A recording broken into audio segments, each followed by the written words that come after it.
എല്ലാവർക്കും നമസ്കാരം. ഇന്നത്തെ ക്ലാസ്സിൽ കൂടുതൽ കാര്യങ്ങളൊന്നും പഠിക്കാനില്ല. നമ്മളൊരു ആക്ടിവിറ്റി റിപ്പോർട്ട്, ഇത് പേജ് നമ്പർ 13 പുസ്തകത്തിൽ നൽകിയിട്ടുണ്ട്. ഒരു ആക്ടിവിറ്റി റിപ്പോർട്ട് തയ്യാറാക്കുന്നതിന് വേണ്ടിയുള്ള പ്രവർത്തനങ്ങൾ ഒന്ന് ചിന്തിക്കുന്നു, അത്രയേ ഉള്ളൂ. അപ്പൊ നമുക്ക് ആദ്യത്തെ ഭാഗത്തേക്ക് കിടക്കാം. ഇന്നത്തെ വൊക്കാബുലറി പേജ് 13 വാക്കുകളാണ്.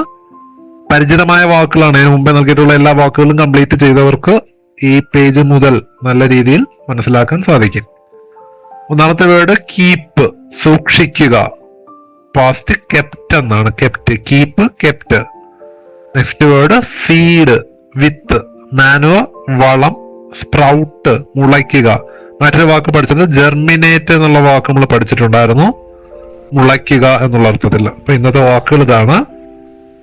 ഇന്നത്തെ GK ക്വസ്റ്റ്യൻ: പച്ചക്കറികളുടെ രാജാവ് എന്നറിയപ്പെടുന്നത് പടവലങ്ങയും ഫലങ്ങളുടെ രാജാവ് എന്നറിയപ്പെടുന്നത് മാമ്പഴവുമാണ്. ദേശീയ ഫലം മാമ്പഴമാണ്, മാങ്ങയാണ് ദേശീയ ഫലം. സംസ്ഥാന ഫലം, കേരളത്തിന്റെ സംസ്ഥാന ഫലം ചക്കയാണ്. ആ കാര്യങ്ങൾ കൂടി ഓർത്തിരിക്കുക. ഇനി ഇന്നത്തെ ടോപ്പിക്ക് മൈ പ്ലാൻ എന്ന് പറയുന്ന ആക്ടിവിറ്റി റിപ്പോർട്ടാണ്. ഇത് ചെയ്യുന്നതിന് വേണ്ടി നിങ്ങൾ ചെയ്യേണ്ടത് ഒരു പ്ലാസ്റ്റിക്, അതായത് ട്രാൻസ്പെറന്റ് ആയിട്ടുള്ളത്, നമുക്ക് കാണാൻ കഴിയുന്ന, പുറത്ത് നോക്കി അകത്തോട്ട് കാണാൻ കഴിയുന്ന രീതിയിലുള്ള വെള്ള പ്ലാസ്റ്റിക് പാത്രമോ, അതല്ല എങ്കിൽ പ്ലാസ്റ്റിക് ടിന്നോ, അതല്ല എങ്കിൽ ഒരു കുപ്പി ഗ്ലാസോ എടുക്കുക. അതിൽ മണ്ണോ അല്ലെങ്കിൽ നമുക്ക് ചെയ്യാൻ പരീക്ഷണത്തിന് വേണ്ടി ആയതുകൊണ്ട് പഞ്ഞിയോ നിങ്ങൾക്ക് നിറയ്ക്കാവുന്നതാണ്. മണൽ എന്നാണ് പുസ്തകത്തിൽ കൊടുത്തിട്ടുള്ളത്. മണല്, മണ്ണ്, പഞ്ഞി എന്ന് വേണമെങ്കിൽ ഈർപ്പം നിലനിൽക്കുന്നത് രീതിയിൽ അത് ഫില്ല് ചെയ്യുക. അതിൻ്റെ ഒരു സൈഡ് ചരിച്ച് ഫില്ല് ചെയ്യുക. ആ സൈഡിലേക്ക് വിത്തുകൾ, പയർ വിത്താണ് നമുക്ക് എളുപ്പം മുളച്ചു വരുന്നത് ശ്രദ്ധിക്കാനും പഠിക്കാനും. പയർ വിത്തുകൾ ഒരു സൈഡിൽ നിക്ഷേപിക്കുക. ചെറുതായിട്ട് ഈർപ്പം നൽകുക. അത് മുളയ്ക്കുന്നതിനനുസരിച്ച് വിവരങ്ങൾ രേഖപ്പെടുത്തുക. അപ്പൊ ദ സീഡ് ടൈപ്പ് നമ്മൾ എടുക്കുന്നത് പി സീഡാണ്, പയർ വിത്ത്, PEA. ഡേറ്റ് ഓഫ് പ്ലാന്റിങ്, എന്നാണ് നടുന്നതെന്ന് നോക്കുക. എന്നാണ് മുളച്ചത്, ജെർമിനേറ്റ് ചെയ്തത് എന്നാണ്. Date of first sprout. Date of 2 leaves appearing, 2 ഇലകൾ വന്നത് എന്നാണ്. ഇതൊക്കെ നമുക്ക് ക്ലാസ്സിൽ തന്നെ വെച്ചുള്ള കാര്യങ്ങൾ ചെയ്യാൻ പറ്റും. 7 days കൊണ്ട് അതിന്റെ height, thickness, number of leaves തുടങ്ങിയവ രേഖപ്പെടുത്താനാണ്. ഇത് നിങ്ങൾ ഇപ്പൊ നാളെ ഈസ്റ്റർ ആഘോഷങ്ങളുടെ അവധിയാണ്. നാളത്തെ അവധി ആഘോഷങ്ങളെല്ലാം കഴിഞ്ഞ് വൈകുന്നേരം ഒന്ന് നട്ടു നോക്കുക. അല്ലെങ്കിൽ സമയമുള്ളവർ രാവിലെ ഒരു 2-3 പയർ വിത്തൊക്കെ സംഘടിപ്പിച്ച്, അടുക്കളയിൽ ഉപയോഗിക്കുന്ന കുഞ്ഞു പയറായാലും മതി, സംഘടിപ്പിച്ച് ഒന്ന് നട്ടു നോക്കുക. ഒരു പരീക്ഷണം, ഒരു കൗതുക പരീക്ഷണം പോലെ മുന്നോട്ട് പോവുക.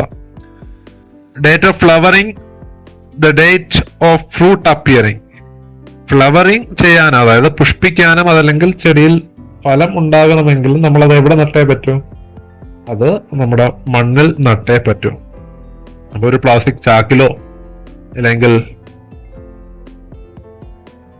കൃഷി ചെയ്യാനുള്ള ക്യാരി ബാഗിലോ ചെയ്യുക. അതല്ലെങ്കിൽ പറമ്പിൽ നടാൻ സൗകര്യമുള്ള ആ രീതിയിൽ ചെയ്യുക. 2 ഒരേ ദിവസം തന്നെ ചെയ്താൽ ഏകദേശം കാൽക്കുലേഷനൊക്കെ ഒരേ രീതിയിൽ തന്നെ പോകും. ഗ്ലാസ്സിലിടുന്നത് പോലെ തന്നെ അന്നേ ദിവസം തന്നെ പറമ്പിലും അത് ഉപയോഗിക്കുകയാണെങ്കിൽ നിങ്ങൾക്ക് 2 കാര്യങ്ങൾ ഒരേ രീതിയിൽ എഴുതി പോകാൻ സാധിക്കും.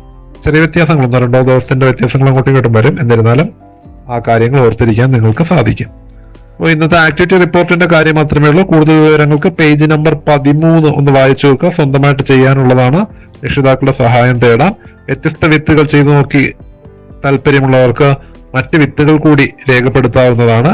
കോളം വരച്ച് ഇപ്പോ ഇതൊരു ഭാഗമായിട്ട് എഴുതിയേക്കുന്നു. എന്നിട്ട് ഇപ്പുറത്തെ ഭാഗത്ത് ഹെഡിങ് വെണ്ട, അടുത്തത് പയർ, അടുത്തത് പാവൽ. അങ്ങനെ വ്യത്യസ്തമായ വിത്തിനങ്ങൾ ഏത് ദിവസം കിളിക്കുന്നു എന്നുള്ള കാര്യങ്ങൾ വേണമെങ്കിലും നിങ്ങൾക്ക് രേഖപ്പെടുത്താവുന്നതാണ്. ഓക്കെ, അപ്പോൾ ഒരു ആക്ടിവിറ്റിയാണ്, ആദ്യത്തെ പ്രവർത്തനമാണ് നിങ്ങൾക്ക് ഈ ഭാഗത്ത് നൽകുന്നത്. ഇന്ന് പഠിക്കാൻ കുറച്ച് വൊക്കാബുലറി മാത്രമേ ഉണ്ടായിരുന്നുള്ളൂ. ഇതുവരെയുള്ള 9 ദിവസങ്ങളുടെ നോട്ടുകളും ബാക്കിയുള്ള കാര്യങ്ങളും കൂടെ ഒന്ന് റിവൈസ് ചെയ്യുക. കുഞ്ഞു ഭാഗങ്ങളേ ഉള്ളൂ, എല്ലാം കുഞ്ഞു ഭാഗങ്ങളേ ഉള്ളൂ. അപ്പോൾ നാളെ നമുക്ക് വീണ്ടും ഒരു ചെറിയ ടോപ്പിക്കുമായിട്ട് കണ്ടുമുട്ടാം.